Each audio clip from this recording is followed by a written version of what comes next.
आप सभी को मेरा नमस्कार।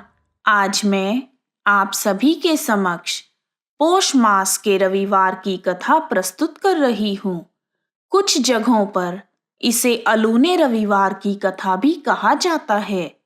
ओम सूर्याय नमः। पौष मास में सूर्य देव की आराधना तथा दान पुण्य का विशेष महत्व है। इस मास में रविवार का व्रत करके भगवान सूर्य को पुष्प, अर्घ्य आदि के द्वारा पूजन करके आसानी से प्रसन्न किया जा सकता है।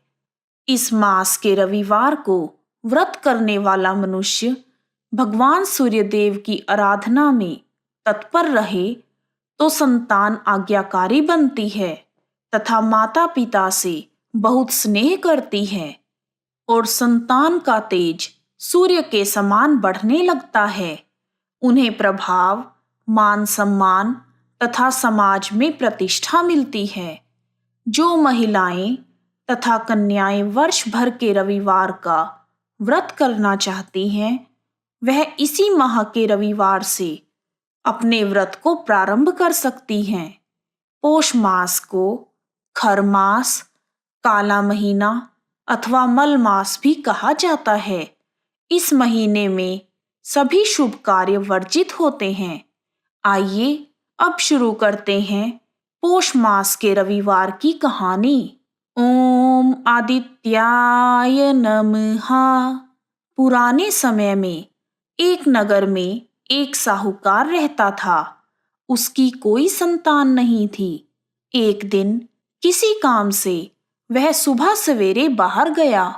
उसी समय एक किसान खेत में बीज बोने के लिए जा रहा था। साहूकार के मिलते ही वह वापस लौट गया और बड़बड़ाने लगा, आज तो अच्छा शगुन नहीं हुआ है। किसान की बात साहूकार ने सुन ली। उसे बहुत बुरा लगा और उसका मुंह उतर गया। उदास मन से जब साहूकार घर पहुंचा तो उसकी पत्नी ने उसकी उदासी का कारण पूछा। पत्नी के पूछने पर साहूकार ने पूरी बात बताई। तब पत्नी ने कहा, आज मुंडेर पर चिड़िया आई थी और बोली, जहां बच्चे नहीं वहां दाना कैसे मिलेगा। इतना कहकर वह उड़ गई। पत्नी की बात सुनकर साहूकार को क्रोध आ गया। उसी दिन से वह सूर्य नारायण भगवान की आराधना करने लगा। 12 वर्ष बाद सूर्य भगवान साहूकार की आराधना से प्रसन्न होकर उसके सामने प्रकट हुए और कहा, मेरे आशीर्वाद से तेरे घर एक कन्या का जन्म होगा। 9वें महीने एक कन्या ने साहूकार के घर में जन्म लिया। सूर्य भगवान के वरदान से पैदा हुई यह बच्ची चमत्कारी थी। जब वह बच्ची रात को सोती तो सुबह सवेरे उसके मुंह से एक लार निकलती और वह हीरे मोती में बदल जाती। रोज सुबह जब बच्ची की माँ उसे दूध पिलाने के लिए उठाती थी तो उसे हीरे मोती मिलते। इस तरह हीरे मोती होने से उनके घर में बहुत धन दौलत हो गई और उनका जीवन सुखपूर्वक बीतने लगा। कुछ सालों बाद उसके पिता ने सोचा कि अब बिटिया बड़ी हो गई है, किसी अच्छे घर के विद्वान लड़के को ढूंढकर इसकी शादी कर देते हैं। तब लड़की की माँ ने सोचा, विवाह के बाद अगर यह अपने ससुराल चली गई तो सारा धन ऐश्वर्य भी चला जाएगा। यह सोचकर लालच भरे मन से उसकी माँ ने कहा, मेरा सुबह सवेरे उठते ही इसका मुंह देखने का नियम है, क्यों ना हम घर जमाई रख लेते हैं। उसके पिता ने कन्या के लिए एक गरीब लड़का ढूंढा जो घर जमाई बनने के लिए तैयार हो गया और साहूकार ने अपनी बेटी की शादी उस लड़के से करवा दी। शादी के बाद रोज सुबह जब लड़की की माँ उसको उठाने जाती तो उसके पति को बहुत बुरा लगता। उसने यह बात अपनी पत्नी को बताई। तब लड़की ने उसे प्यार से समझाया कि मेरी माँ का मेरा मुंह देखने का नियम है। एक दिन जमाई लड़की की मां के आने से पहले ही उठ गया और उसने देखा कि उसकी पत्नी के मुंह से लार निकल रही है, जो देखते ही देखते हीरे मोती में बदल गई। तब उसने सारे हीरे मोती उठा लिए। जब लड़की की मां अपनी बेटी को देखने आई और उसे वहां पर हीरे मोती नहीं मिले, तो वह समझ गई कि जमाई को इस बात का पता चल गया है। उस लालच से भरी हुई मां को बहुत क्रोध आया और उसने अपने जमाई को मारने के लिए एक आदमी को भेज दिया।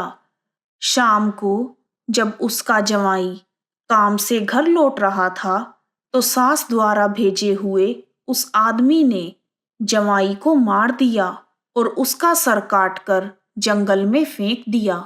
उस समय पौष मास चल रहा था और लड़की का पौष मास के रविवार का व्रत करने का नियम था।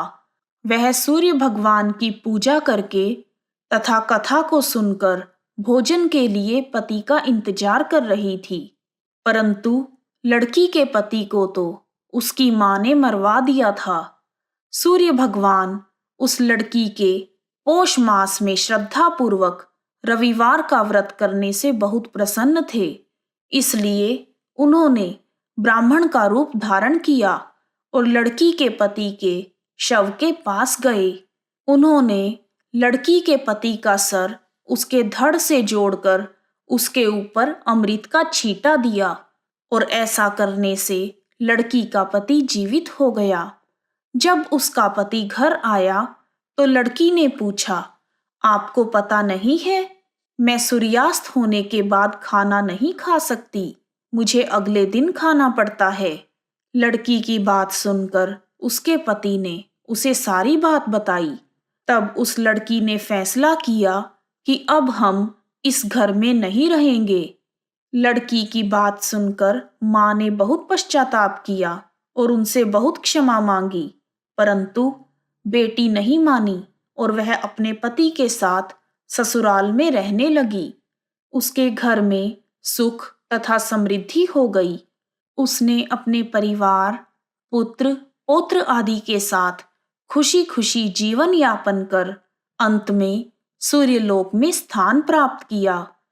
हे सूर्य भगवान, जैसे आपने अपनी उस भक्त कन्या पर कृपा की, वैसे ही पौष मास के रविवार की कथा को सुनने, पढ़ने, हुंकारा भरने वाले सब पर अपनी कृपा बनाए रखना।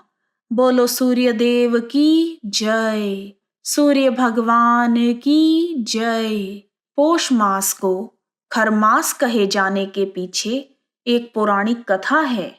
खर का अर्थ होता है गधा।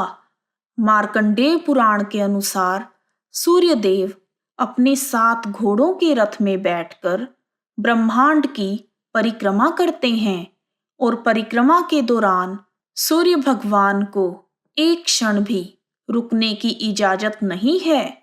एक बार सूर्य भगवान के 7 घोड़े साल भर दौड़ लगाते लगाते प्यास से तड़पने लगे। उनकी तड़प को देखकर सूर्य भगवान को दया आ गई और इस स्थिति से निपटने के लिए सूर्यदेव एक तालाब के निकट अपने 7 घोड़ों को पानी पिलाने के लिए रुकने लगे।